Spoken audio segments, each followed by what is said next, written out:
Wow. The camera's totally not working. Awesome. Awesome.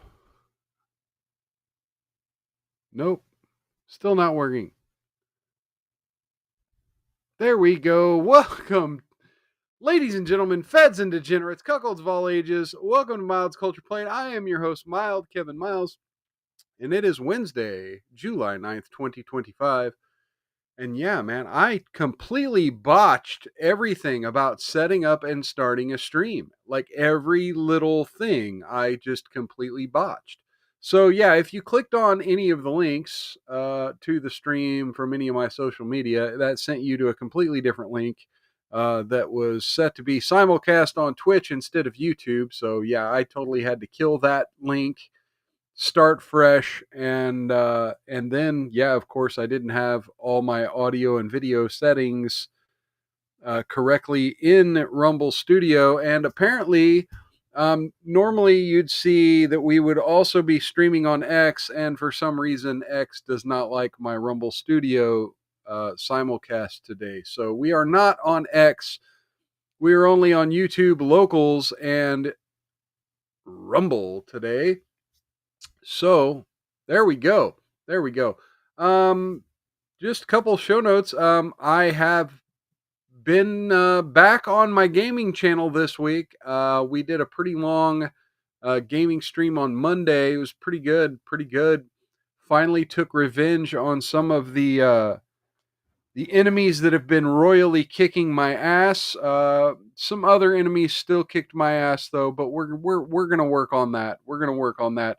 Anyway, so yeah, if you want to see me fail miserably at playing Baldur's Gate 3, find me on my gaming channel. So there's been a ton of news over the last few days, and uh, kind of the story everyone's talking about is the current administration's new position on Jeffrey Epstein. We'll be talking a little bit about that, and we'll be talking about some other things. But let me just start off by talking about some of the disgusting social media, and I'm not going to bring any of it up. You can feel free to look this up yourself if you don't believe me, but there have been some disgusting social media takes on the issues with the Texas flooding, and everyone's arguing over whether or not Trump's, federal government cuts led to proper warnings not being heeded in the issues of the Texas flooding and all of the dead children and adults, um, in the issues with Texas. And there have been all kinds of stories coming out. And I'm just going to kind of throw my hat in the ring and say, I don't think you need to necessarily make a disgusting take. I don't think you necessarily need to stand on the bodies of dead children uh, to say it's it's it's a problem. It's a problem. Yes. I am enough of a conservative to say, look, the staff cuts, most of them. Now, from what I understand, there were some important staff cuts that were made, some positions that weren't filled, that may have led to whether or not warnings may or may not have come out.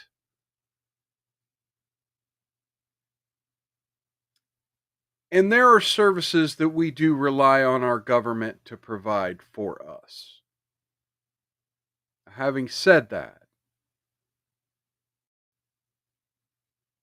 it's not always government's fault, right? Nature happens. Freak accidents happen. Very, very fast, real time events happen. And when tragedies happen, and now you could make an argument that some tragedies could be prevented, some tragedies could, with proper intervention or with proper warning, you can kind of avoid some tragedy. And that's some of what the criticism is, but let's be honest. When you're talking about deadly flash flooding, there's a certain reliance that we have on government, on the sirens. You know, we want to believe that the sirens will let us know if it's too dangerous, that the government will let us know if things are getting too dangerous. And we're going to get into another story later about, government being involved in our safety and whether or not that was an important thing or not on a different topic. But quite frankly, when it comes to your life and your children's life, we cover stories on this show all the time about tragedies that may or may not be able to be prevented by government. Flash flooding simply can't be stopped by government. You can try to evacuate, but let's be honest. Weather reports are available to everyone everywhere in the United States. Now, you never know how dangerous it's going to be. Hell, our meteorologists get it wrong constantly. I put my life in the hands of meteorologists and those damn sirens all the time. If it starts raining heavy here in the Midwest, I might just pull over and wait it out. But if a tornado comes through, I'm fucked. But ultimately, life is all about risk. Life is about, literally living life is living with the potential of death at any moment. And to use it for political points, to use it to bolster your social media or bolster your live stream, your podcast, your radio program, to sit and harp. Now, granted, if you want to use it to advocate for more funding for NOAA, if you want to say that our National Weather Service needs more funding, sure, make that claim. But the Trump derangement about it, the using it to score political points, is pretty disgusting. And, after the situation in Texas, we've now had yet another situation. 3 dead now in New Mexico. Let's go to ABC News here. 3 dead, including 2 children of a Fort Bliss soldier in New Mexico flooding, local authorities say. Officials used a multi-alert system to alert residents of the floods. A man and 2 children were killed in record-breaking flash flood that swept through a village in New Mexico. The 3 were swept downstream by floodwaters that struck the village of Ruidoso Village, officials said in a statement. The biggest catastrophe of all are the lives we lost, said the mayor Lynn Crawford at a press conference. Officials said the man was in his 40s or 50s and was killed along with a 4-year-old girl and 7-year-old boy. And of course, they were camping when they were caught in the flood. The soldier and his spouse sustained serious injuries and are currently receiving medical treatment at a local hospital in Texas. Our hearts are heavy with grief following this devastating loss. The entire Fort Bliss community extends our deepest condolences to the family and loved ones affected by this tragedy, said Brigadier General Rory Crooks, Deputy Commanding General of the 1st Armored Division of Fort Bliss. Authorities have yet to identify the adult male who died. More than 65 others rescued by emergency crews, officials said. 3 individuals were transported to the hospital for treatment in stable condition. officials said, and preliminary findings showed that around 35 to 50 homes were damaged or lost. Officials said they were prepared for potential flooding due to the multi-alert system, which included a traditional siren, door-to-door knocking, and opt-in notifications for residents for their phones. We always urge citizens not to rely on one emergency alert system, officials said on Wednesday. Layers save lives, especially when you're camping, folks. The Rio Ruidoso rose to a record-breaking 20 feet, 5 feet higher than previous record, pummeled with 3.5 inches of rain in about 90 minutes. Impacted the community head-on, said officials on Wednesday.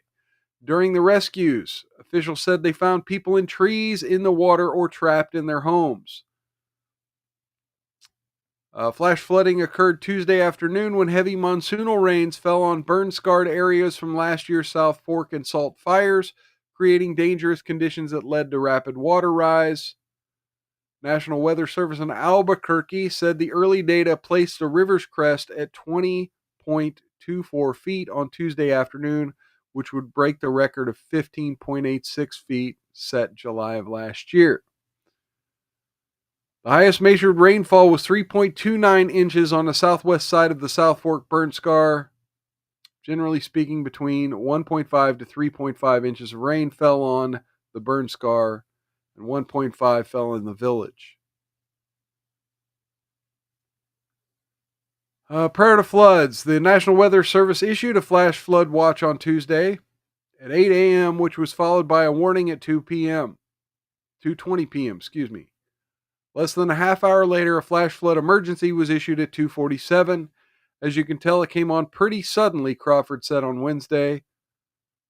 Officials said they're not relying just on alerts, with National Guard already in place before the flooding began. There we go. The threat for rain and flooding is not over in the area. Flood watch is in effect for Wednesday afternoon.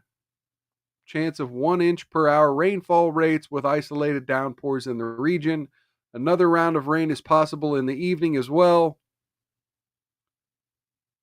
Village officials said they're in close contact with state officials, and the request for federal disaster assistance has already been issued.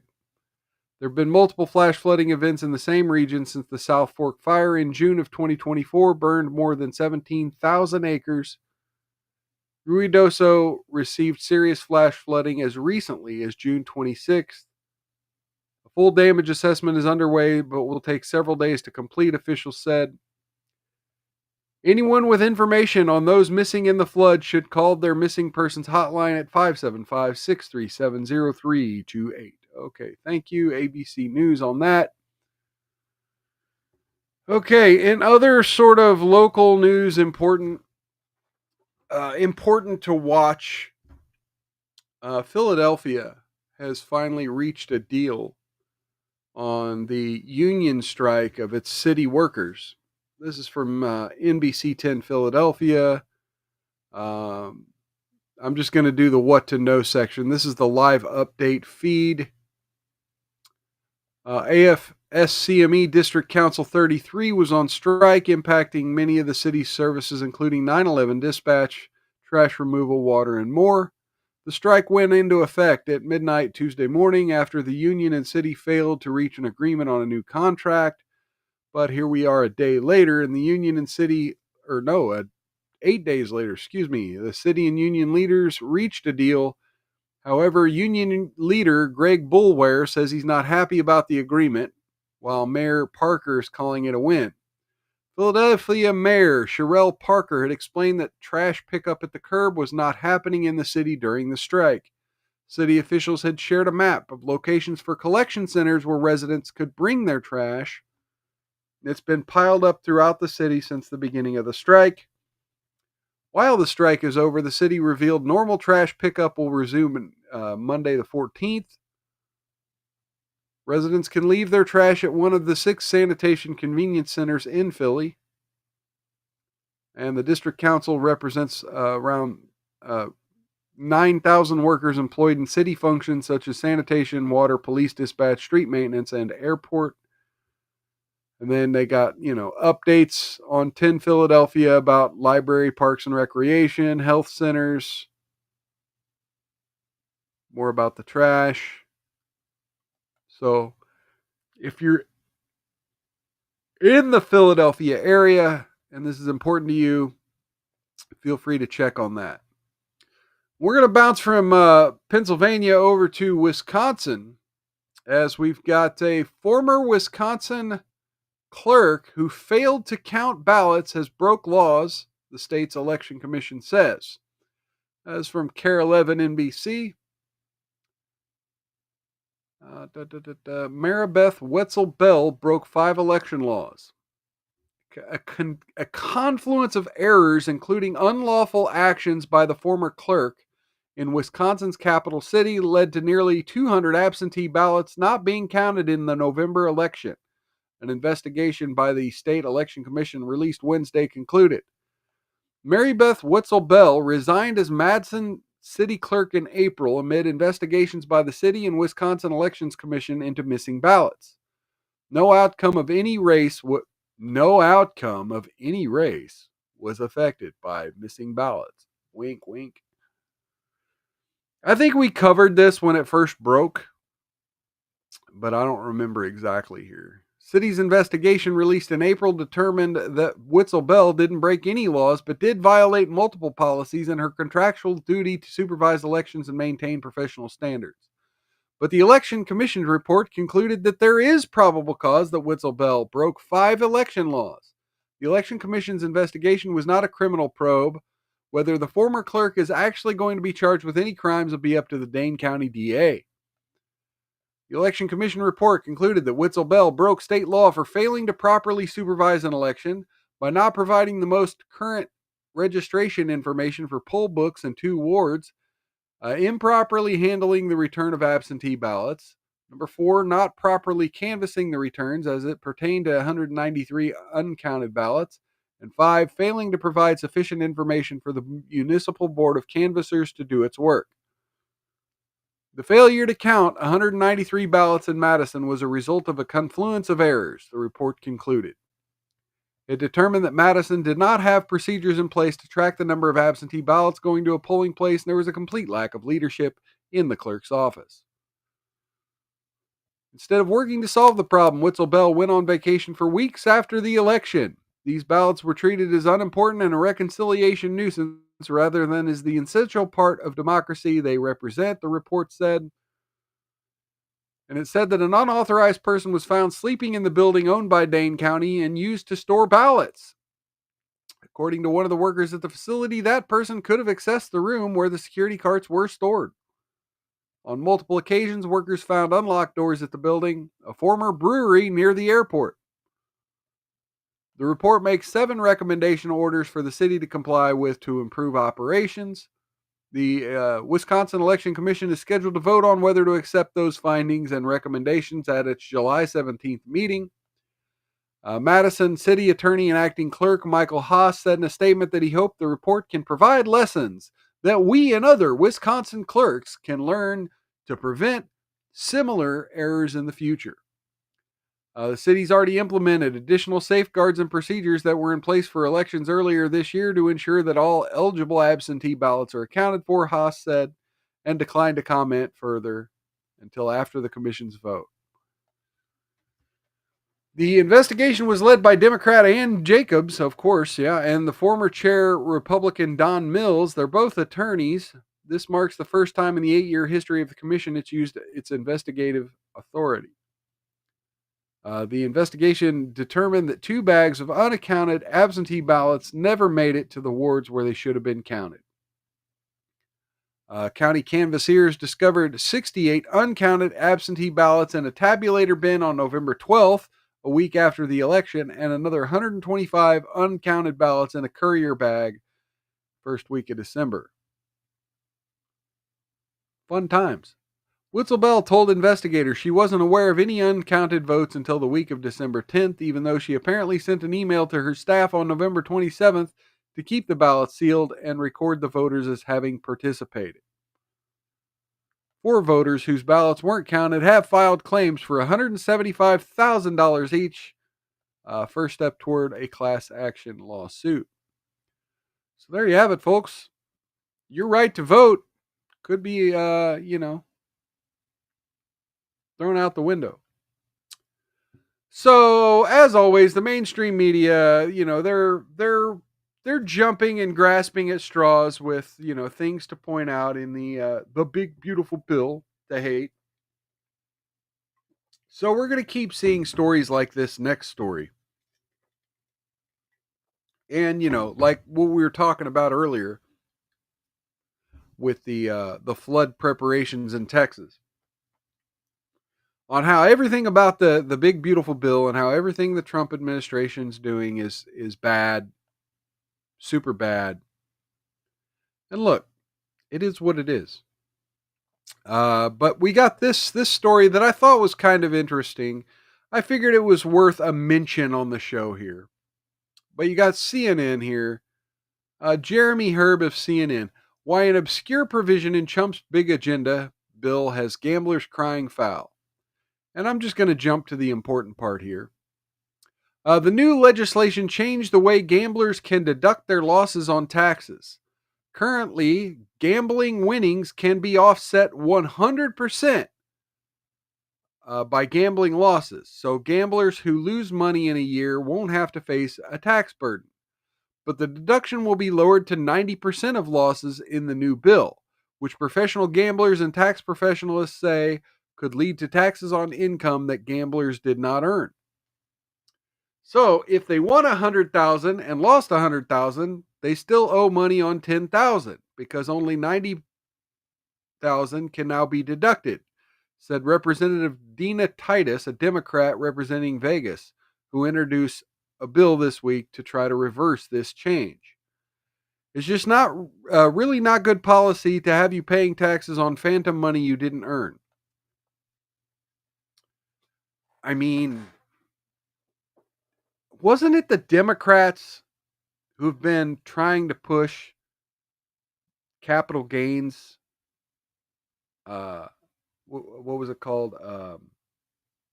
Unrealized gains, not capital gains, but unrealized gains taxes. So, like your house value goes up just because you haven't sold it yet, or you were playing the stock market, and just because your portfolio went up, you haven't cashed out. Weren't they wanting that? But for gamblers, for degenerate gambling. Now, don't get me wrong. If you're a gambler out there, I'm not necessarily calling you a degenerate. But the idea that gambling needs to be a career and, well, you can't offset your losses. Oh, that's such a bad thing. I mean, if you got to pay out, there's a tax bill on that.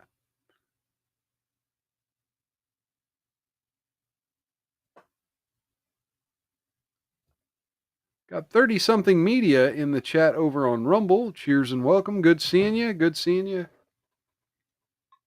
And of course, I still don't have my settings right. There we go. There we go. And let's do this. I forgot. Need to play a let's do a fart noise for still not banned. And then let's give 30 something media a good old corn pop. And Corn Pop was a bad dude. And he ran a bunch of bad boys. There we go. There we go. Welcome, welcome, welcome. Most of the political focus on the Trump agenda bill has been on tax cuts, Medicaid, food stamps, and border funding. Pushback over the gambling tax changes is one of the numerous examples that demonstrate the far-reaching nature of the legislation Republicans pushed through the House and Senate to deliver Trump his big, beautiful bill. Okay. But yeah, I say I hate taxes. Rusty River says there's always been a tax on money made gambling above certain amounts. Yeah, but now they're saying you can't deduct your losses. So if it's unrealized, right? So So let's say you played on Monday, Thursday, and Friday, right? And on Monday you won 80,000. Wednesday you won 20,000, and then Friday you lost 100,000. Right? You lost it all. Well, they're saying now you can't deduct 10% of that. So yeah, I mean, in my opinion, it's already taxed, and then you take it back into the casino, then you're screwed. You're screwed. All right. So I mentioned that we'll be talking about the Epstein stuff here in a little bit, but in the wake of all of the criticism that the Trump administration and the Department of Justice and FBI have been receiving over the Epstein stuff, we have a bunch of news stories that have come out, and I'm gonna touch on one of them. Man, my hair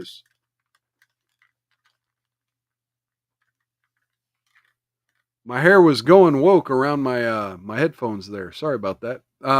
We're gonna touch on one of them real quick, and then we'll bounce around and come back. But let's get into this one from CBS News. The Department of Justice accuses two people of selling Ryan Ruth the rifle allegedly used in the Trump assassination attempt. So, one of the things I've been talking about with the failures of the Bongino Patel Pam Bondi trio, one of the things I've been saying is we've been promised a look into what actually happened with the Trump assassination attempt. What happened in Butler, Pennsylvania? You know, we need to know exactly what was up with this Lee Tardy Oswald, Ryan Ruth here. And now we get this milk toast investigation here. Two defendants, Tina Brown Cooper and Ronnie J. Oxendine, have pleaded guilty to gun-related charges in federal court after being indicted in March and arrested in April. This is the first we're hearing about it on a nationwide scale.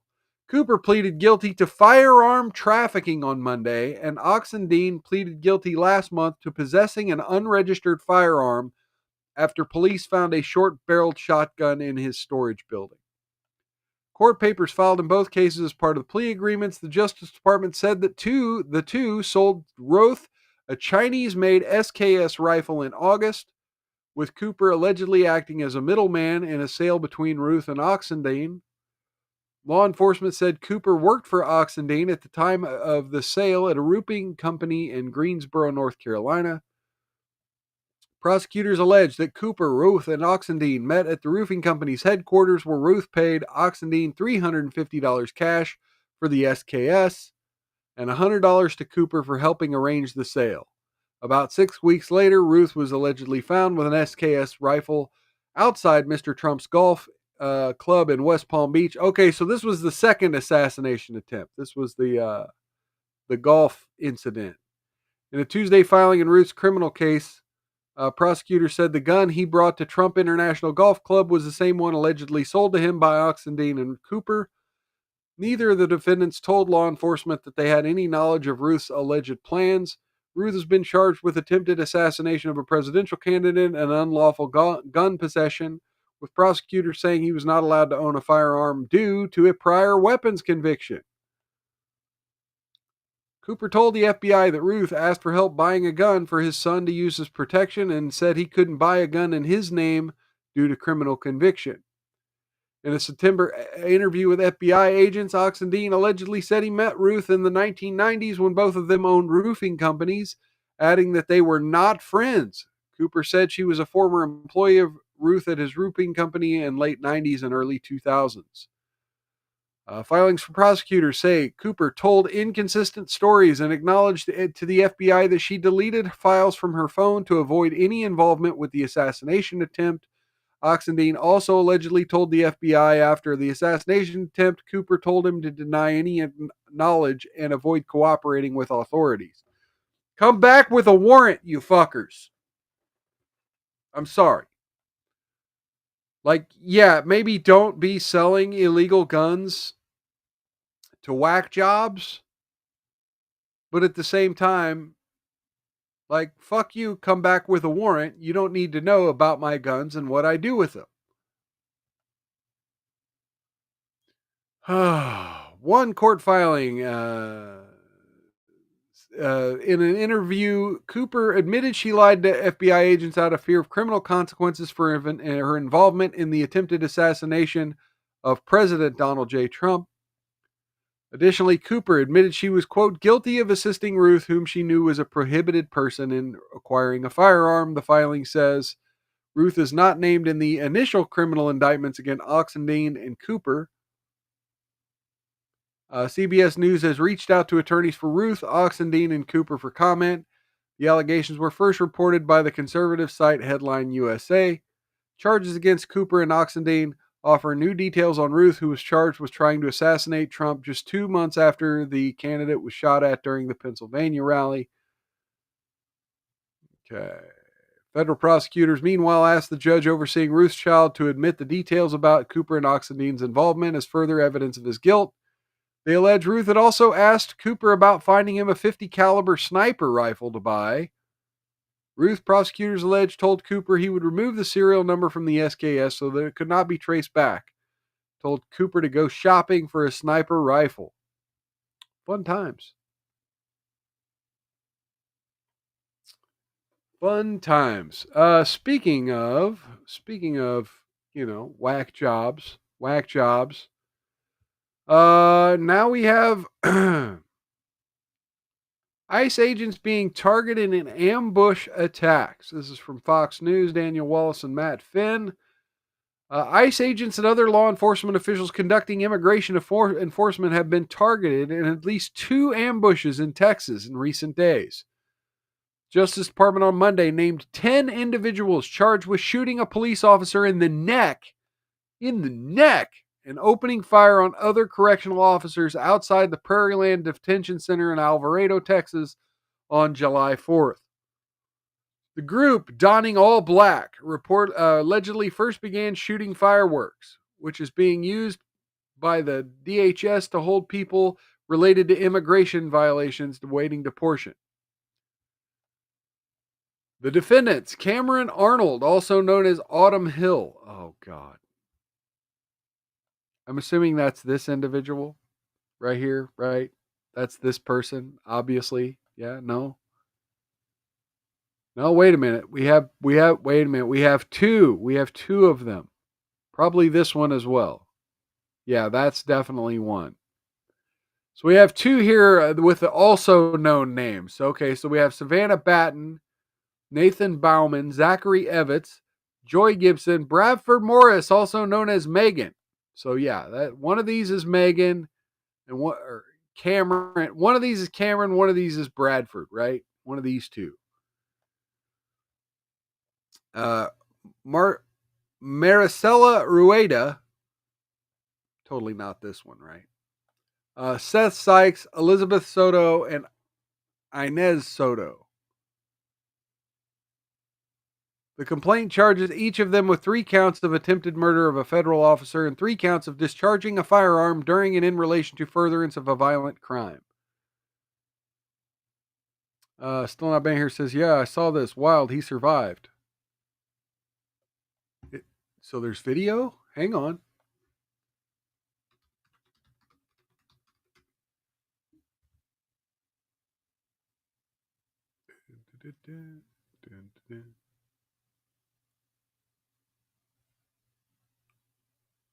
I see the San Francisco, not seeing Texas.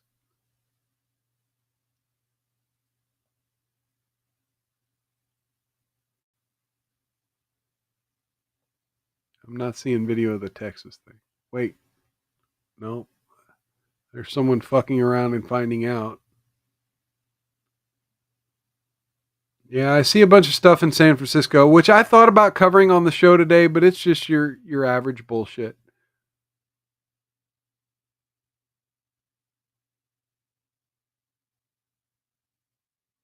Anyway, back to the article here. Independence Day, a group of about 15 rioters violently attacked ICE Prairieland Detention Center in Alvarado and shot at a local police officer. DHS Assistant Secretary Tricia McLaughlin said in a statement to Fox, the officer sustained an injury to his neck and was transported to a hospital. Thankfully, he's since been discharged and is expected to make a full recovery. Okay. 10 minutes after convening at the ICE facility, one or two individuals broke off from the main group and began to spray graffiti on vehicles and a guard structure in the parking lot.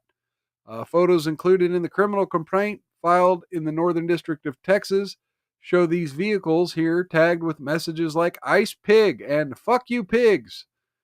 Correction officers dialed 911 and an Alvarado police officer responded. Immediately, the officer got out of his vehicle. One defendant positioned in a nearby woods allegedly shot him in the neck, according to the complaint. Another assailant wearing a green mask standing across the street then fired 20 to 30 rounds at unarmed correctional officers who had stepped outside the facility. The shooting was captured by CCTV and body-worn cameras, the complaint says. The FBI recovered AR-style rifles from the scene. The group fled from the detention center separately, some on foot, some in vehicles, and were later stopped by other law enforcement officers. The complaint notes the defendants were dressed in black military-style clothing, some wearing body armor, some armed, and some had two-way radios. 12 sets of body armor were found during searches of the vehicles associated with the defendants on their persons and in the area around the detention center. Law enforcement also found spray paint magazines containing ammo and flyers stating "Fight ICE Terror with Class War" and "Free all political prisoners," and a flag that read "Resist fascism, fight oligarchy." Oh, and of course, there's the commie fist dressed out in our red, white, and blue. Jesus. Gibson had 2 cell phones inside his backpack in a Faraday bag, which is used to block phone signals. Commonly used by criminal actors to prevent law enforcement from tracking their location. That's a fucking stretch. Faraday bags are innocent. Let's not start criminalizing the thought of using a Faraday bag. 2 days after the attack, Rueda allegedly called Danielle Sanchez, who was charged in a separate complaint, expressing concern police would conduct a search warrant on Rueda's home in Fort Worth. Whatever you need to do, move whatever you need to move at the house, Rueda said, according to court documents. The FBI conducted surveillance on another address in Garland, believed to be Sanchez's residence, and observed Sanchez carrying multiple packages to his truck. Agents followed Sanchez to an apartment in Denton. He carried a box inside which contained, quote, anti-government propaganda, including flyers stating organizing for attack, insurrection, anarchy. Okay, but that's not a recruitment flyer, though. That's like a how-to manual. The complaint was announced the same day that a man in a utility vest and armed with an assault rifle fired dozens of rounds at federal agents and a U.S. Border Patrol facility in McAllen on Monday. A police officer was injured before authorities say they shot and killed the assailant, identified as 27-year-old Ryan Luis Mosqueda.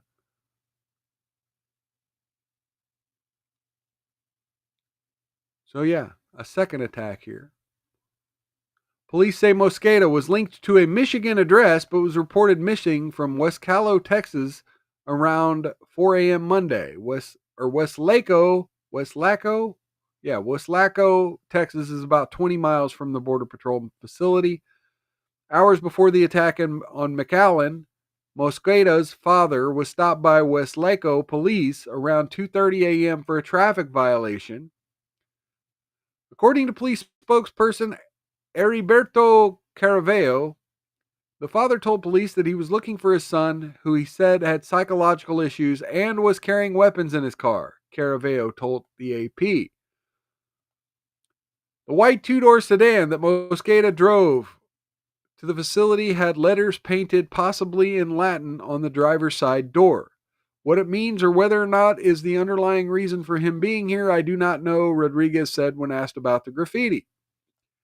Deputy Attorney General Todd Blanche said on Saturday that the Justice Department was closely monitoring the attacks on the detention facilities in Prairieland and Portland, Oregon, and are coordinating with USAOs and our law enforcement partners. He said in a post to X, the department has zero tolerance for assaults on federal officers or property and will bring the full weight of the law against those responsible.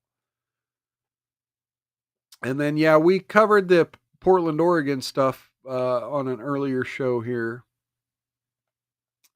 But there you have it. Be careful. Be careful when going around federal facilities in Texas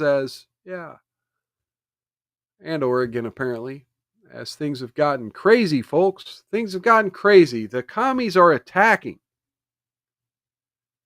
And this is after we have the government coming out saying they're going to investigate who's funding these kinds of protests. And, you got all this commie paraphernalia being thrown around. Cheers and welcome to Coffee Crew Mocha. Good seeing you. By the way, I still owe Rusty Rivers and Coffee Crew Mocha a sound effect here. Let's give Rusty Rivers the old why are you gay? Why are you gay? Why are you gay? And then let's give Coffee Crew Mocha. You're goddamn right. Goddamn right. All right, there we go. Cheers and welcome to y'all. Cheers and welcome to y'all. So, like I said, we've got plenty of news to distract us from the Epstein stuff, and sort of one of the newest news stories is that there was a congressional deposition today where Congress had a closed-door invite to Joe Biden's doctor, Kevin O'Connor. And bro pled the fifth. Bro pled the fifth. From New York Post here, Josh Christensen and Kendall White. Biden's former doctor refused to answer a single question Wednesday about the ex-president's health and cognitive decline, stunningly invoking his right against self-incrimination before slinking out of the congressional deposition. Dr. O'Connor is facing claims that he shielded the public from Biden's decline while the 46th president was in office and even covered up his patient's advanced stage prostate cancer. Dr. O'Connor pleaded the Fifth Amendment, Chairman James Comer revealed after the swift departure. According to Comer, Biden's longtime personal physician was asked two key questions. Were you ever told to lie about the president's health? And did you ever believe Biden was unfit to execute his duties? Both questions. O'Connor took the fifth. This is unprecedented, and I think it adds more fuel to the fire that there was a cover-up, Comer declared. In a subsequent statement, the Kentucky Republican added that it was clear there was a conspiracy to cover up the 46th president's declining mental acuity. Quote, Congress must assess legislative solutions to prevent such a cover-up from happening again, he added. We will continue to interview more Biden White House aides to get the answers Americans deserve. The only question O'Connor did answer before the deposition concluded was to confirm his name, according to an oversight spokesperson who pointed out that doctor-patient privilege would have allowed the witness to answer at least some questions.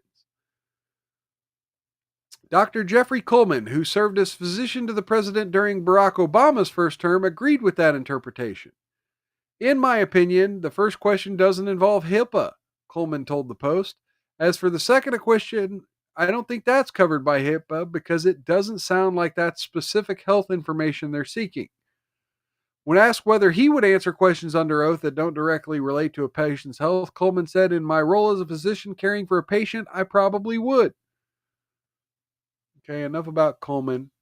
Former Biden White House officials weren't surprised at O'Connor's move, with one telling the Post that the doctor is incredibly loyal and I never expected him to say anything.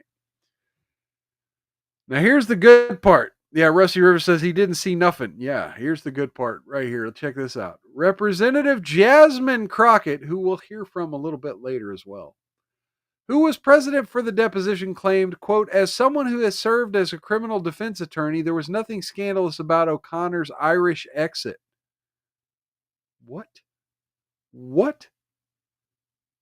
I think that he did what any good lawyer would advise him to do, and it seems like he had two good lawyers in the room today, Crockett said, arguing that O'Connor could have lost his medical license for disclosing patient records, including those of a former patient. Hey, we got Dear Sarge about to roll out for work, getting the coffee brewing. Let's see, what do we have here? All right, well, let's do it. Let's go, Brandon. I agree. Hey. So cheers and welcome to Dear Sarge.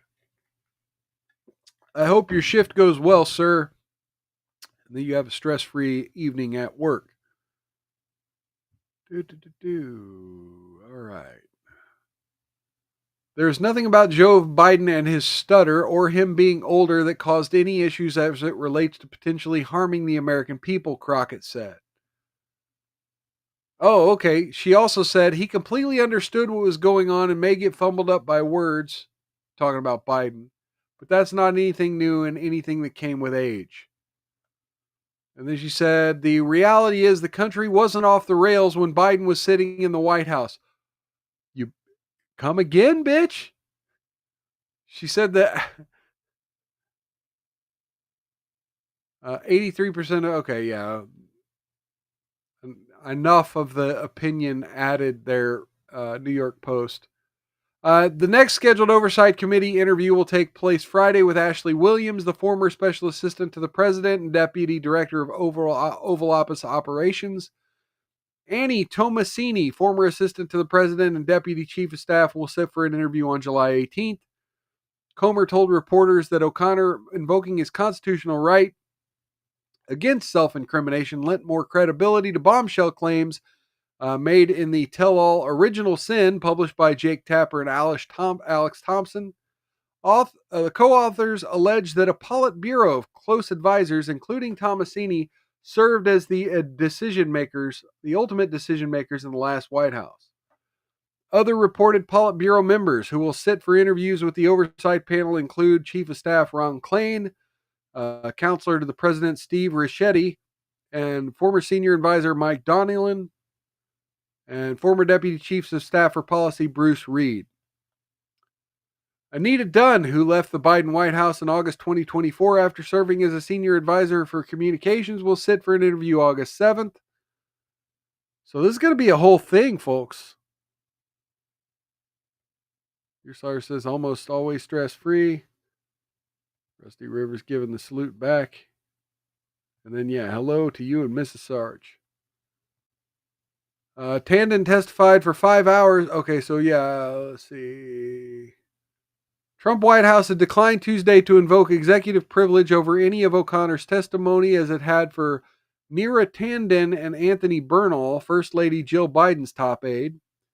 Tandon testified for 5 hours without being shielded by executive authority and told reporters afterward that there was absolutely not a cover-up of Biden's diminishing mental fitness. Bernal will be deposed July 16th after refusing to appear voluntarily. There's more and more evidence that comes out every day that would suggest the president was in pretty severe mental decline, so we're going to ask about that, Comer said before the deposition. We can't have the physician's office not being truthful about the health condition of the president, he added, noting that the interview was part of a larger investigation into who the Biden White House was authorized to use an auto pen to sign executive actions and pardons. O'Connor's attorney, David Schertler, also represented former National Institute of Allergy and Anthony Fauci during his testimony before the Oversight Select Subcommittee on the coronavirus pandemic last year. So yeah, they all get the same medical attorneys. Gotta love it. Dirty doctors. And yeah, he pleaded the fifth last August rather than answer questions about whether she coached a Fauci aide about how to evade requests for federal records. All right. There should be a grifter charge just for Tapper. Yeah, true. True.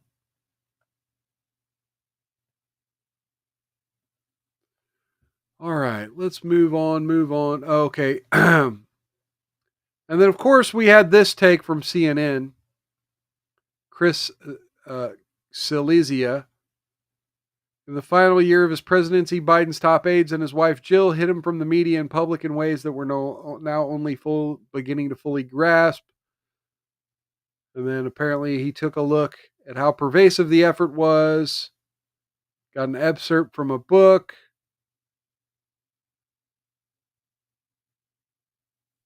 The truth exposed by that anecdote from Tyler is that Biden's inner circle simply believes that Biden himself is no longer to be trusted in any sort of non-staged interaction. What other explanation is there for not only berating a reporter, but God forbid he tried to get in touch with Biden to get his side of the story in 2024, but also trying to get rid of Biden's phone number. And then, of course, everyone on Twitter replied with this screenshot. Chris Silesia, Republicans keep trying to make Biden's mental capacity an issue. You gotta love it. You can't make this shit up. All right, folks. You may be wondering what's up with the title of the stream. Manny Hostin being let off. Manny Hostin. Oh, Sonny Hostin's husband?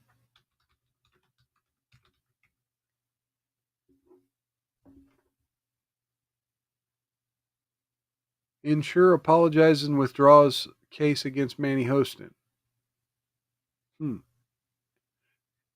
Oh, yeah, the insurance fraud lawsuit. Yeah, I remembered hearing a little bit about this. But so, yeah, Sonny Hostin's husband involved in some insurance allegations of insurance fraud. And apparently he got off. We got Sanglant86. Friend of the channel in the chat. Cheers and welcome. Good seeing you, my friend. Good seeing you. Let's see.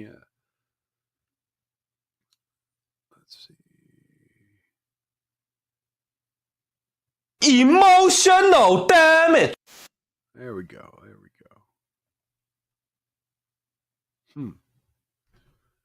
All right, where was I at? Okay, we're going to get into the title. You may be wondering what the title of the stream is about. You may remember, how long ago was that? A couple of years back. There was the issue of the case of Douglas Mackey. If that name doesn't sound familiar to you folks, this is an important First Amendment issue where the government, our federal government, decided to go after a man for making memes about an election. This man was tried and convicted of conspiracy to interfere in an election. Yeah, Rusty Rivers, the meme guy. Well, folks, Douglas Mackey his case has now been dismissed. Well, it's been ordered to be dismissed. Here's Douglas Mackey on X. The Second Circuit Court of Appeals has thrown out my conviction for lack of evidence. The case has been remanded to district court with orders to immediately dismiss. Hallelujah. Praise God. God is good. Now we sue. Unanimous decision by Republican and Democrat judges. I can finally get my guns back. And then he's asking for donations. He's got links.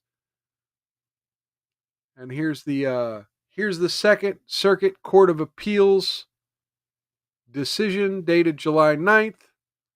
Argued 2024, April 2024.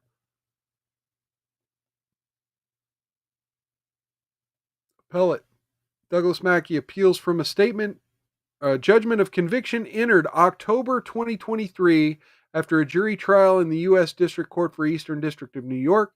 Mackey was convicted of conspiring to injure citizens in the exercise of their right to vote in violation of 18 U.S.C. 241 based on 3 memes he posted or reposted on Twitter shortly before the 2016 presidential election. These memes falsely suggested that supporters of then candidate Hillary Clinton could vote by text message. On appeal, Mackey argues that the evidence was insufficient to prove that he knowingly agreed to join the charged conspiracy, and we agree. Accordingly, we reverse the conviction and remand the case back to district court with instructions to enter a judgment of acquittal. Boom. And it goes on to get into all the details of the case and the reasons why they decided such things, but I think it's important that you folks just understand that it's quite ridiculous to convict one man of essentially stealing memes from 4chan and posting them on Twitter and claiming he was involved in some sort of conspiracy. Rusty River says Mackey deserves reparations. Yes, he completely does.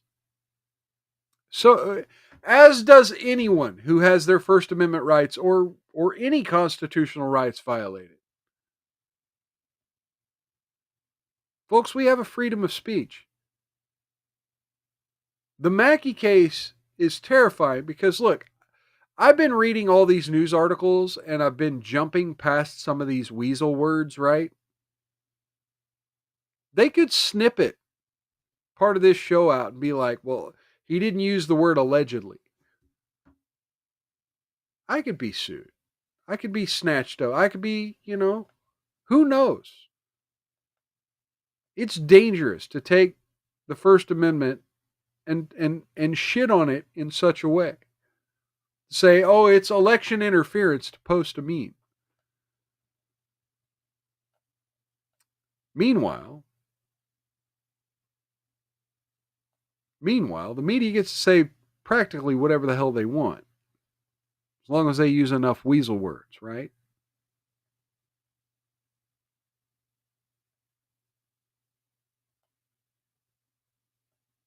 So, yeah. Justice, man. Justice. Hope Mackey gets what he deserves. And more. And I hope the Hillary Clinton voters did try to vote via text message. Oh, sorry, I shouldn't say that, but I'm saying it. All right, let's move on. We have an announcement from the Department of Homeland Security today. You ready for this announcement, folks? Now, the media said that this wasn't an announcement. The media said this was very quiet. This was a quiet revision of policy. But yet, right here, we have the official announcement from the Department of Homeland Security and the TSA. We have some very exciting news to announce that today we have started a new no shoes policy with the Department, the Transportation Security Administration. TSA will no longer require travelers to remove their shoes when they go through our security checkpoints. This is something that I know for quite some time people have talked about and discussed, and we know that when President Trump was elected that he pledged to make life better for all Americans, and that includes those who are travelers going through our busy airports. We have some. So now apparently shoes no longer explode. Shoes no longer explode on aircraft like they did, so many years ago. So now we don't have to worry about exploding shoes on aircraft. We don't have to take our shoes off in the airport anymore. Fuck yeah. I mean, I thought it was ridiculous at the time. Anyway, got Rusty River saying, did you see the missing minute meme? I've been seeing all kinds of memes. I didn't save any of the missing minute memes, but I don't know what exact missing minute meme you're talking about, but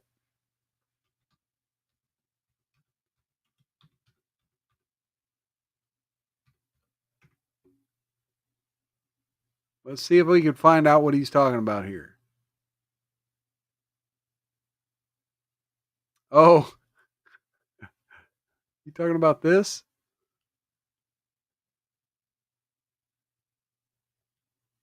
You talking about this? Oh, that's great. That's great. I like it. I like it. Oh, that is just chef's kiss. So, in other federal government news,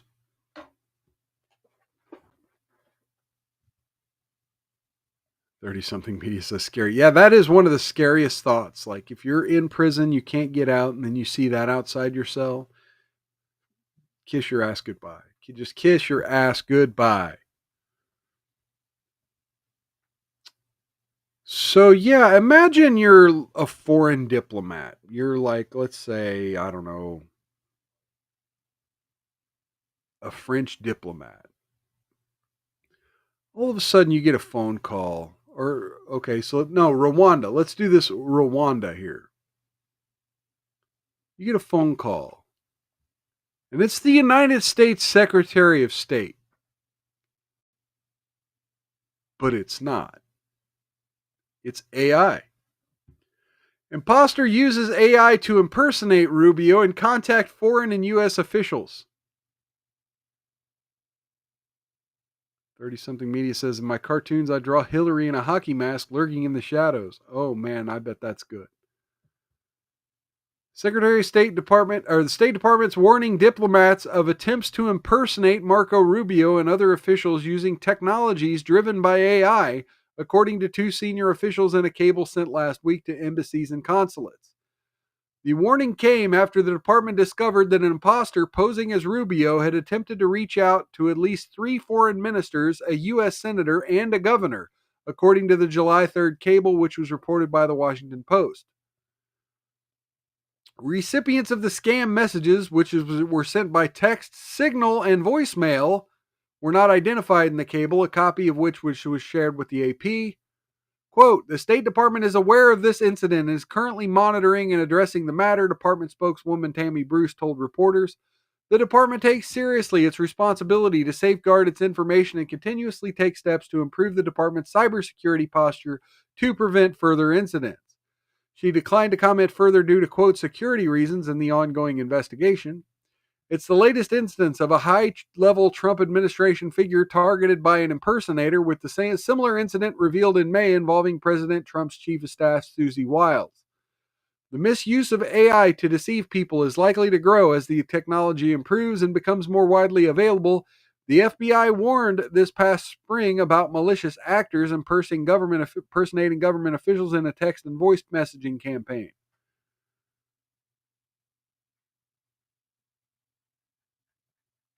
Still Not Banned here says, yeah, smuggling him out with maybe a fake death. Yes, yes. Gotta love it. Yeah, you could do a lot of stuff in a minute. 1 minute is a long time. A long time. You could do a whole, you know. I mean, there's some guys that could, finish in a minute. Not me, but.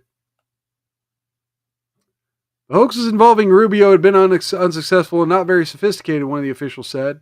Nonetheless, the second official said the department deemed it prudent to advise all employees in foreign governments, particularly as efforts by foreign actors to compromise information security increased.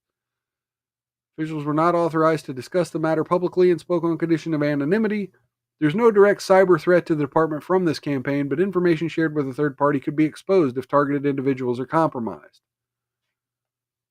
The FBI has warned in a public service announcement about a malicious campaign relying on text messages and AI-generated voice messages that purport to come from a senior U.S. official that aim to dupe other government officials as well as victims, associates, and contacts. This is not the first time that Rubio has been impersonated in a deepfake. This spring, someone created a bogus video of him saying he wanted to cut off Ukraine's access to Starlink. Ukraine's government later rebutted the false claim. Several potential solutions have been put forward in recent years to the growing misuse of AI for deception, including criminal penalties and improved media literacy. Concerns about deepfakes have also led to a flood of new apps and AI systems designed to spot phonies that could fool a human. So yeah, I think that's about enough of that. But what are you going to do? We're entering a new era in AI, and I'm constantly seeing politicians being used in advertising campaigns, obviously generated by AI. But as the AI gets better, what's the difference between some of these get your Donald Trump flags and your Trump coins from the actual, like we covered a couple weeks ago with the Trump perfume, whatever it was, Trump cologne. You're not going to know much of a difference between those two things. Now, granted, I'd like to have a president who wasn't shilling products. Oh, damn it. I skipped this. I meant to show this when we were talking about the TSA. Babylon B had a good take. TSA announces the passengers no longer have to remove their shoes before being fondled. All right, I'm going to take a moment, a quick break. I need to go visit the biological facilities here. Let me play the Alex Jones song.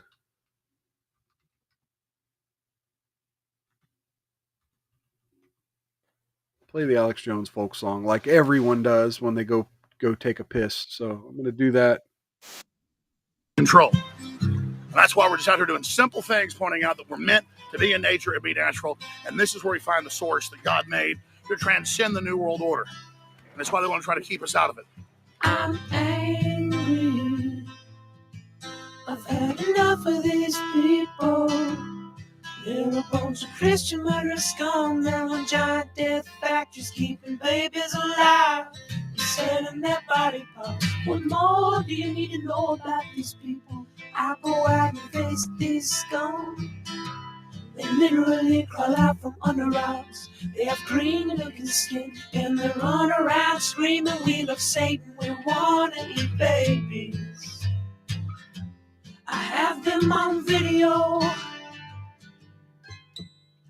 Hillary's in the creepy, weird, sick stuff, man. She sleeps in the same room with that creepy, weird woman whose mother wears a hood over her head. What the hell? That woman number one is ugly. Imagine how bad she smells, man. I'm told her and Obama just stink. Obama and Hillary both smell like sulfur.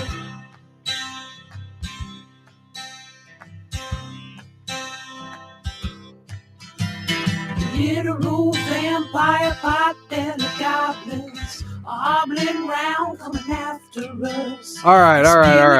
Close to that evil and I feel it go. All right, let me go ahead and stop that for a second.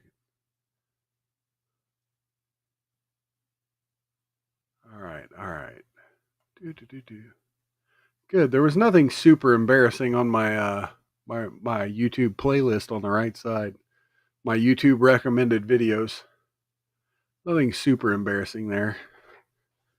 I flashed it on the screen for a minute there. Okay. So let's move on. Let's move on and start talking about the Jeffrey Epstein stuff. Now, look, I'm not going to go back and cover everything that's happened this week. I'm not going to talk very much about the missing minute, but, we now have footage allegedly from the night of Jeffrey Epstein's death that's got a minute missing in it. And we have confirmation from Kash Patel and Dan Bondi that there's no client list, there's no information, there's no criminal behavior beyond what we already knew. and some child exploitation material that he may have been utilizing for his personal purposes. And that obviously was what Pam Bondi meant when she said she had all this documentation on her desk.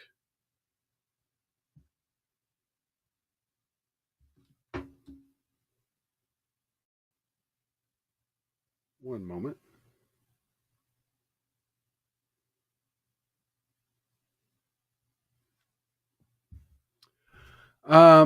So, this has gotten a lot of attention on social media over the last 48 hours. And I'm not necessarily going to hash all of it out, but to say, smells like what you'd find in a field full of cows, right? Bovine excrement. Oh, and of course, Rumble doing its one time every stream Rumble Studio killing my camera. Not sure why it does that.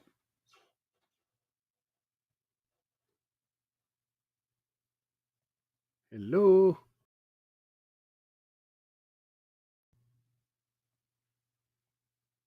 Yeah, it just killed my camera again. There we go. We're back. We're back. But I don't necessarily want to get into all the hoary gory details. What I think is interesting is when you do see such a united front by everyone who wants to hear the truth. I have seen almost no denial that this is bullshit from anyone. Folks, if you don't mind, I want to do a quick ad read before I jump into this real quick. Let's do Rumble Premium. Let's do this ad read for Rumble Premium. This sponsorship is from Rumble, one that's incredibly important to the survival of the company. When Rumble first started in 2013, they built the platform for the small creator. They didn't censor or have biases. They were fair and treated all creators equally. No one thought platforms would censor political conversation or censor opinions on COVID, but they did. Facebook admitted they fell to pressure from the Biden and Harris administration. Rumble did not. They held the line. They're attacked daily for giving us a voice to talk to you. They're attacked in corporate media, attacked by governments like France, attacked from brand advertisers who refuse to work with them. Corporate America's fighting to remove speech. Rumble's fighting to keep it. Rumble won't survive with brand advertisers. They don't get much of it. Watching my show on Rumble is the most they can ask from you. But if you really believe in the fight and you have the means, one major way you can help Rumble survive is by joining Rumble Premium. I used to have a link to Rumble Premium under the stream, but I don't think I have that anymore because I'm no longer in the creator program. But it might be there. If it's there, click it and join Rumble Premium.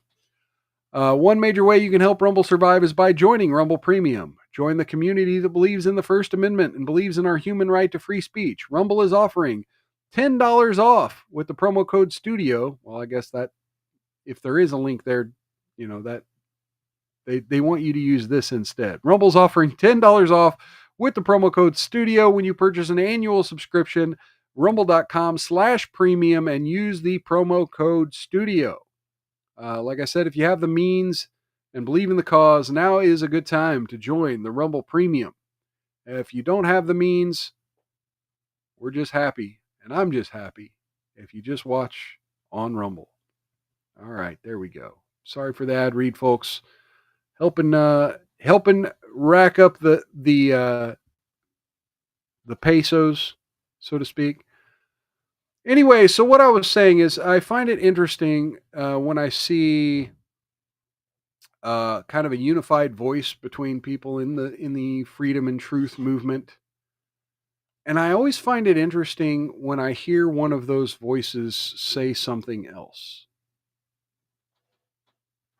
And there were a lot of clips that I have seen on X today from the Megyn Kelly show talking about Bongino, Patel,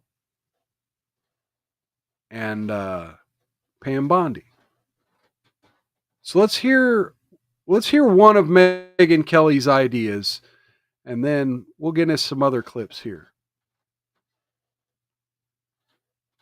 President, but I'm a supporter of the president, but this is not going well. And they need a shift in strategy. And I really think what needs to happen is I volunteer to do it because I am not conspiratorial, but I totally understand the Epstein case very well and why people have questions about it. I'll sit down with all three of them. Give me Bondi, Patel, and Bongino for 2 hours. 2 hours. Nothing, no holds barred. I can ask anything. And then the audience can see whether they're truth tellers. And I care about them. I don't know Pam as well, but though I know Pam, I don't dislike Pam. I really don't. We go back years at Fox News. Dan is the only one. Here we go. I know them and I like them. So let me sit down and talk with them for 2 hours and help them with their PR nightmare. One who I consider an actual personal friend. But the audience knows that. And I hope is coloring, that in on assessing my own bias on this. But this is why you have to At least she admits it. Keep some distance between yourself and the administration, even when they're your friends. You have to be able to report honestly on them and to call out bullshit when you think you smell it. And I think I smell it, and I'm nowhere near dog poop playground. So I think it's coming from Washington, D.C. Okay, so that sounds good, right? That sounds real good. That sounds like something we want to hear. But that's also the person who said this. Dan is a wonderful guy, and he's a very straight shooter. He's all heart. He's totally earnest. I don't believe Dan is lying to us. I don't. I don't know Cash as well. I don't mean to indict him at all. I'm just saying I don't know him the way I know Dan, who's been coming on the show for years. We've had many long hours and hours and hours. This is like you. I know him like I know you. Like no one's going to convince me he would go out there and just blatantly lie. I don't believe. Okay, now. So this is the person who said who you just heard in the other clip saying she's got a nose for bullshit, right? Now let's see if you, the audience, have a nose for bullshit. Leave it. So let's go down the line of he's telling the truth and Cash is. Again, we're checking Pam Bondi's weird statements for now. Oh, what? Wait, what? What? We're just gonna act like all the crazy shit Pam did, just. The binders, I have the files on my desk, I've seen the horrific graphic images of children. Like, we're just going to ignore all of that. And yeah, we'll ignore all that and take Dan Bongino at his word. Let's do that. I know somebody very close to the Epstein case. I've never said who this is, but this is a very, very well-informed person. And this person from the beginning has told me that Epstein was into young girls. I don't know what he looked at online. I believe he probably did look at what now they just call child sexual assault material. We used to call it child pornography. I believe he was probably into that. But this person was saying in terms of what Jeffrey wanted brought to him at his mansions and his, island, it was the barely legal type. And so it was all legal. Yeah. It was all legal, folks. There you have it. Clean. He was clean, man. And in many states, that's not unlawful. The 17-year-old sex partner for a grown man is actually not illegal. Now in some it is, and he got in trouble in Florida. So it is a... Okay, but yeah, he got trouble in Florida, which is where this shit was going on. And there were, again, we know there were cameras. We know there were visitors. We know there was documentation. Don't play stupid. Possibility that was his thing when it came to actual sexual interactions. Forget what he was looking at online. And it is a thing that, he had some of those girls who weren't committing crimes with powerful men. And that while he had a very interesting black book that had names including Donald Trump's in it, that doesn't amount to a client list. And there aren't young girls who can point the fingers. There is Virginia Giuffre, who recently died. Yes, who Virginia. was the girl pictured with Prince Andrew in those infamous Daily Mail photos that we've all seen, where she was, I think, 17 and with Prince Andrew. This is why he got excommunicated from his family. She says the girls were being funneled out to third parties, to other men, and that she was one of them.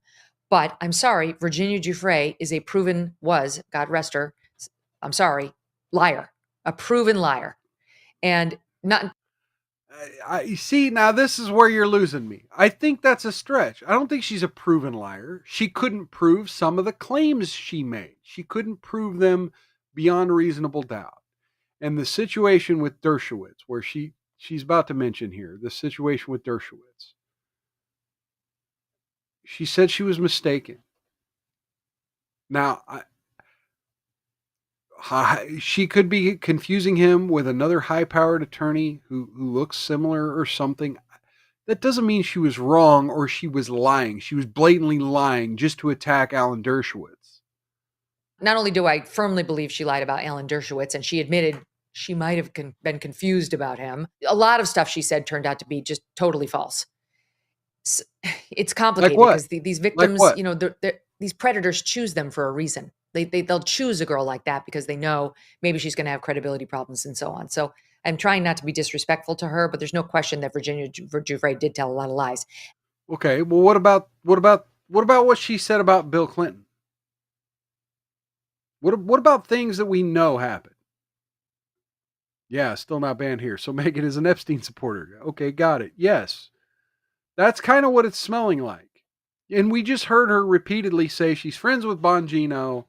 She's friendly with Pam Bondi. And there's a lot of other people who, when Jeffrey Epstein went down, saw dollar signs in their eyeballs, because let's not forget he was very rich, and said, I know something. I want to pay out. I mean, or that I was a happens victim with, and I want to pay out. And it wasn't always true. See, you're twisting the Me Too scandals to fit this narrative. To fit this narrative, you're twisting the Me Too scandals.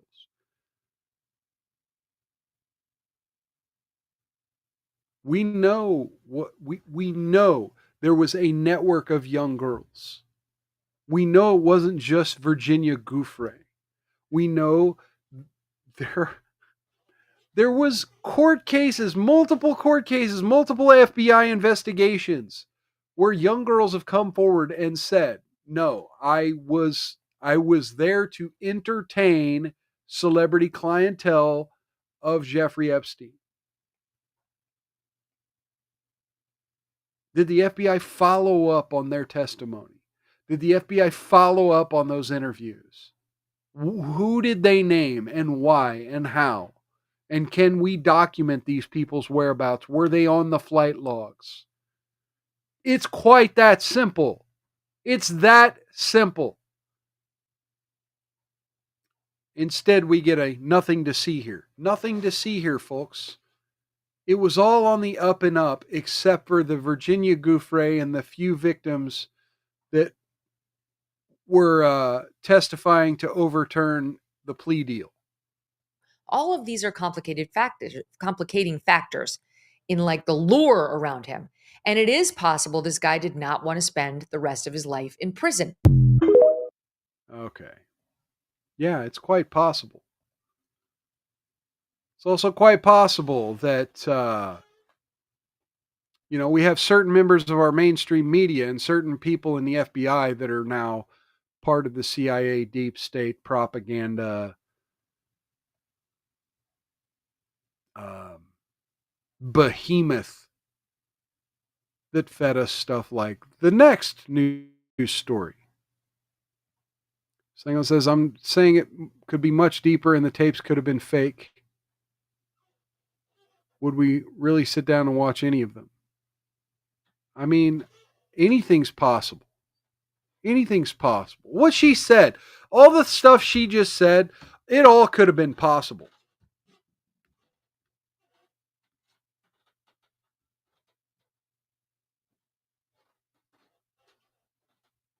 But man, I'm telling you, it smells rotten. It smells like bullshit. And let me find this oh man, I had the perfect tweet before. What did I do with it?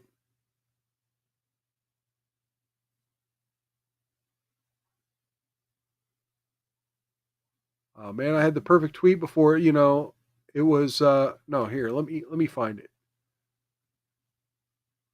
It's in my bookmarks. Oh yeah, here's something from Retard Finder. This isn't what I was talking about, but Kash Patel, 2023. Who has Jeffrey Epstein's black book? The FBI. That's under direct control of the director of the FBI. Kash Patel in 2023. Boom. Okay, let me keep going down here.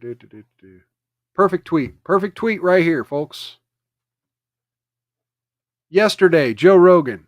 Shout out to all the people that still don't believe in conspiracies. Your ability to stick to your guns is inspiring.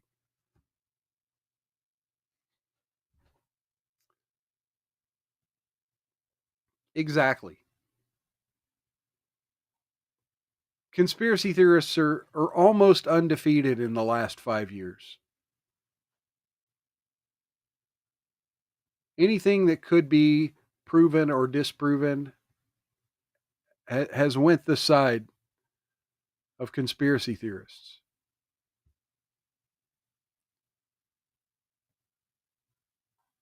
Russ Rivers, I'm probably going to take some flack for this, but can Cash and gang investigate already litigated issues? I truly don't know.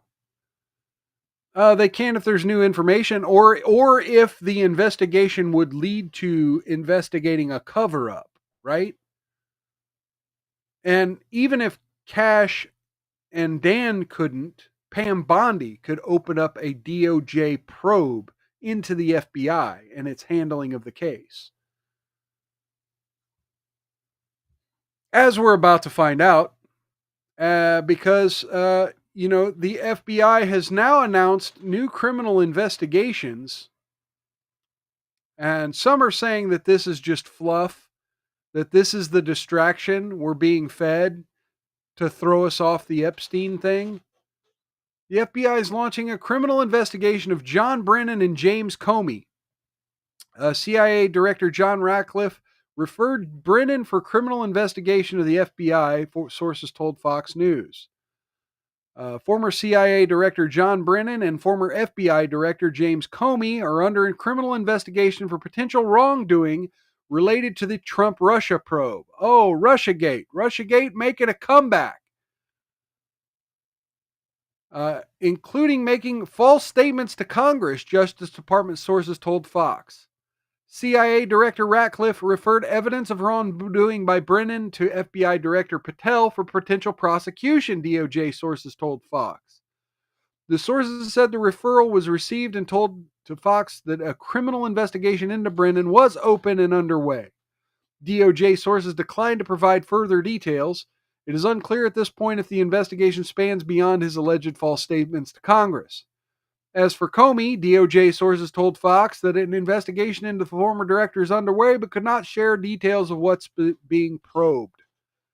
The full scope of the criminal investigations into Brennan and Comey is unclear, but the two sources described the FBI's view of the duo's interactions as a conspiracy, which could open up a wide range of potential prosecutorial options. Still Not Banned here says, that's exciting, but also not expecting anything, LOL. Yeah. Neither Brennan nor Comey responded to Fox's request for comment. The Brennan investigation comes after Ratcliffe last week declassified a, quote, lessons learned review of the 2017 Intelligence Community Assessment. The 2017 ICA alleged that Russia sought to influence the presidential election in 2016 to help candidate Donald Trump. But the review found the process of the ICA's creation was rushed with procedural anomalies and that officials diverted from intelligence standards. It also determined that the decision by agency heads to include the Steele dossier in the ICA ran counter to tradecraft principles and ultimately undermined the credibility of key judgment. The dossier, an anti-Trump-filled document with unverified and wholly inaccurate claims commissioned by Fusion GPS and paid for by Democrat presidential candidate Hillary Clinton's campaign and the DNC, has been widely discredited. Last week's review marks the first time career CIA officials have acknowledged politicization of the process by which the ICA was written, particularly by Obama-era appointees. Records declassified as part of that further review revealed that Brennan did in fact push the dossier to be included in the ICA. Brennan testified to the Judiciary Committee in May 2023, however, that he did not believe the dossier should be included in the intelligence product. Ratcliffe was not surprised by the review's findings. A source familiar with Fox told Fox, given the director's long history of criticizing Brennan's politicization of intelligence, but Ratcliffe was compelled to refer aspects of Brennan's involvement to the FBI for review of possible criminal activity. False statements portion of the probe stems from a newly declassified email sent to Brennan by the former deputy CIA director in December 2016. That message said that including the dossier and the ICA in any capacity jeopardized, quote, the incredibility of the entire paper. Despite these objections, Brennan showed a preference for a narrative consistency over analytical soundness, the review states. When confronted with specific flaws in the dossier by the two mission center leaders, one with extensive operational experience and the other with a strong analytic background, he appeared more swayed by the dossier's general conformity with existing theories than legitimate tradecraft concerns. The review added that Brennan ultimately formalized his position in writing, stating that my bottom line is I believe the information warrants inclusion in the report. The CIA was very much opposed to having any reference or inclusion of the Steele dossier in the intelligence community asset, Brennan testified before the committee. According to the transcript of his deposition reviewed by Fox, and so they sent a copy of the dossier to say this was going to be separate from the rest of the assessment. Fun times.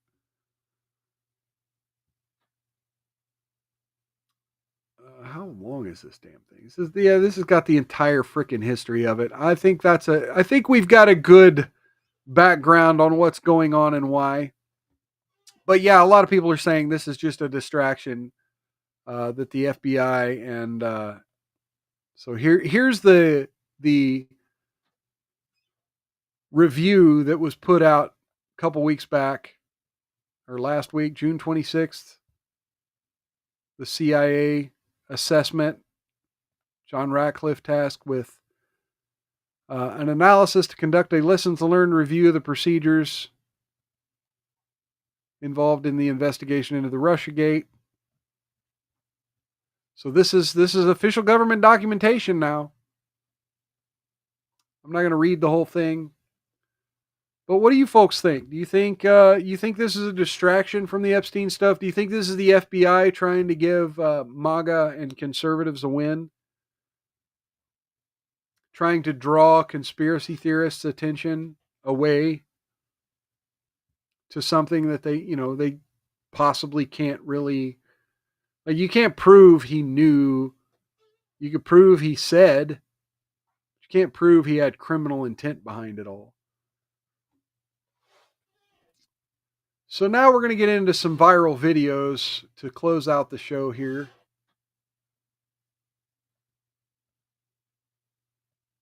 But first,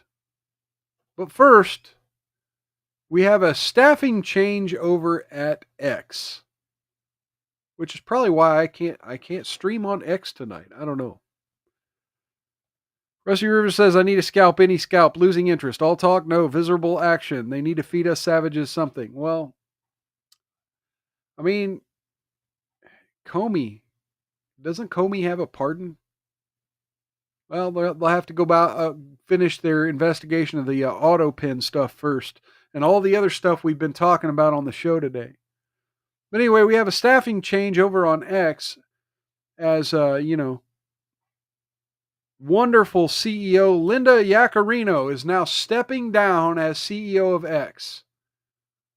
She tweets, when Elon Musk and I first spoke of his vision for X, I knew it would be the opportunity of a lifetime to carry out the extraordinary mission of this company.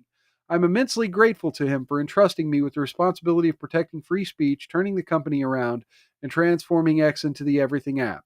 I'm incredibly proud of the X team. The historic business turnaround we have accomplished together has been nothing short of remarkable. We started with the critical early work necessary to prioritize the safety of our users, especially children, and to restore advertiser confidence. This team has worked tirelessly from groundbreaking innovations like Community Notes and soon X Money to bring the most iconic voices and content to the platform.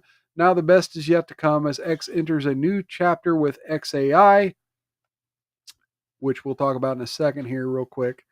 X is truly a digital town square for all voices in the world's most powerful culture signal. We couldn't have achieved that without the support of users, business partners, and the most innovative team in the world. I'll be cheering on you as you continue to change the world. As always, I'll see you on X. I find this interesting that she's stepping down as CEO of X the same week that there's sort of a scandal brewing with Grok. Grok had to be put in timeout because it was cheering on Adolf Hitler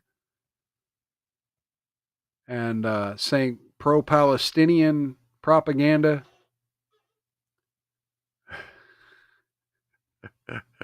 Yes. I find it interesting she's stepping down amid that. That's all I'm going to have to say about that. And are we ready for our fuck around and find out moment of the week? This is an old video, but I wanted to do a fuck around and find out moment of the week that encapsulates the spirit of the recent holiday. And so let's see what happens when you fuck around and find out with fireworks. Oh, boy! Oh! Oh! Oh! Oh! Oh, his hand! Okay, I'm going to stop that there because, yeah, YouTube really don't like graphic. And so before that gets really bloody, I figured I'd stop it. And, okay, we got two more videos. Earlier, we talked a little bit about Representative Jasmine Crockett, who was clowned this week for saying this. As far as I'm concerned, you randomly kidnapping folk and you throwing them out of the country against their civil rights, against their constitutional rights. And frankly, how would they feel if some other country decided that they were going to just start throwing people randomly in our country? There you have it, folks. How would you feel if other countries started randomly throwing people into the United States? As if millions of people over the last 6 years have not been pouring across our border from other countries, being thrown into ours. Like that is absolutely insane. So yes, all I gotta say is y'all need to get these fools out of here. But yeah, we're trying to get these fools out of here. That's why we're sending them to whatever country will take them. Rusty River says, I could fix her, but I wouldn't. Texas, come on. Houston, please. The midterms are coming up. Like, I think I could even say, look, I'll take. I don't like the idea of a Democrat majority house, but can we get some different Democrats? I would almost trade you a majority in the House if we could get rid of these folks from your party. Elect some smarter Democrats. Like this lady. Elect this lady. She's obviously smarter than the last one. I'm free bleeding in the grass right now. And it's occurred to me that a large collective of women are bleeding right now, and whatever this cycle.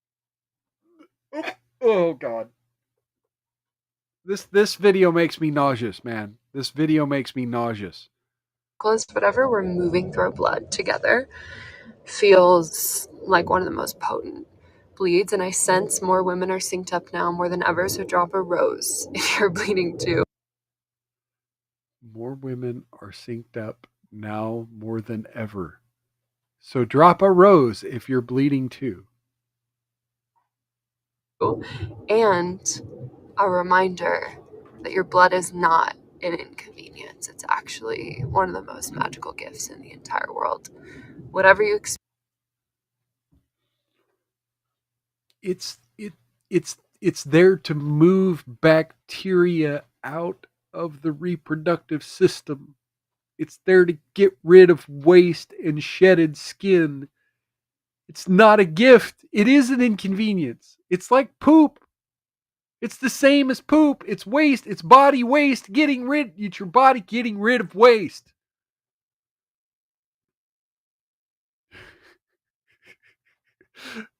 Experience before your bleed in luteal, when you feel like you're moving through different emotions, different challenges, gets to come out through your blood. You get to die every month and be Die reborn through every your blood. month. And the earth takes it, if you give it to her, and alchemizes it to the The earth takes it if you give it to her. Which is why she's sitting in a field with no underwear on. sooner that you can give your blood back to the earth, the more alive that I'm free bleeding. Okay, there we have it. There we have it, folks. Sorry if you were eating dinner. I'm about to go eat dinner. Folks, if you could click that thumbs up button, I would really appreciate that. That like button really does a whole lot of heavy lifting around here on Mild Culture Plate. If you're new here, please click the follow button. And oh my gosh, I meant to set up my featured videos. I have not done that. Watch a second video on the channel. Go back and watch a second video on the channel. Really helps with the algorithm. Let's see, what else can people do? Follow me on all the social media down in the description. Yeah, like, share, subscribe, hit the bell for notifications. Yeah. Rusty Rivers hitting that thumbs up in the chat too. Not just on the little thumb below, but also in the chat. Throw a thumbs up in the chat if you love it. All right. Thanks for lettuce-ins, bitch. Oh, it's just I'm nauseous now. But I'm still gonna go eat my sausage and potatoes, and I hope the potatoes weren't grown in that field. Oh dear Lord. Oh. So yes, you can come back. Please, one last thing you could do: come back this Saturday, 6 p.m. Central. I'm gonna try to uphold a promise not to screw the stream creation up like I did this evening. So please find me this Saturday, same bat time, same bat channel, 6 p.m. Central, 7 Eastern, right here on Mild's Culture Plate. That's www.rumble.com/mild/live every Wednesday and Saturday right here. Till next time, folks. But wait. Big cheers to everyone who showed up in the chat. Big cheers to everyone who's been watching or listening to the audio or watching later on demand. Big cheers to all you folks. Please leave a comment in the chat. Let me know you were here. Cheers to all of y'all. And my big heart goes out to Rumble for thank you to Rumble for the experience and the ability to do this. Let me go check and see if we have a good raid target live right now.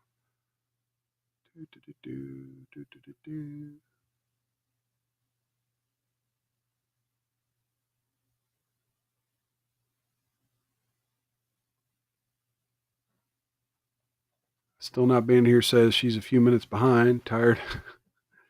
Yeah. Yeah, I'm sorry. I'm just gonna quickly find a raid target and then we're gonna wrap this party up. View all that are live right now. In fact, let me just go ahead and do this on stream. Let's browse together. Okay, I like to go to like page 4. We got this We Are Rise show. Your lack of emotional intelligence is bleeding into the narratives. Let's see. Are these people actually live on Rumble and paying attention? Thank you so much. And she fucked that up. We all know she fucked it up. She fucked it up royally. Okay, they're talking about Epstein. This seems good. Rusty River says handy news is good. I think I'm going to follow these guys. I think I'm going to send y'all to these guys. I don't know. They've got 87 viewers. You know what? Let's see if we can find a smaller creator. Actually, here, I'll look up handy news. Rusty Rivers likes handy news. I think I like handy news too. There we go. Throw a crack 46 barbecue, viewers, doesn't it? All right. We'll send you to Handy News. Go ahead and copy that link. I'll get it ready in the chat. Sangland says not Megan Fox. No, because she doesn't pay attention to her Rumble chat. So yeah, I don't do Megan Fox because she doesn't pay attention to her Rumble chat. Still Not Being Here says thanks for the show and chat. No, thank you. Thank all of you. I mean, love you guys. Love you guys. I'll catch you this Saturday. Till next time, folks, take care of yourselves. Please take care of yourselves. I can't tell you how important it is. Like, I had an important medical screening this week myself.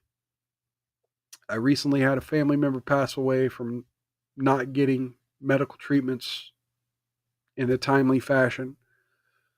And I've got a friend who's dealing with a close family member who is currently missing, who's been having depression issues. So take care of yourselves, folks. Please take care of yourselves and each other. Outlast those haters. Don't get any on you. And if you do, rub that shit in real good. I want to say thank you, Sanglant. I clicked that link. I'm going to follow. Wait. Oh yeah, I know Pyro. Shit, how was I not following Dr. Pyrostein before? I know Dr. Pyrostein. Anyway, take care of yourselves. Take care of one another. Outlast those haters. Don't get any on you. If you do, rub that shit in real good. I'll catch you Saturday, folks. Enjoy the rest of your hump day. Good night.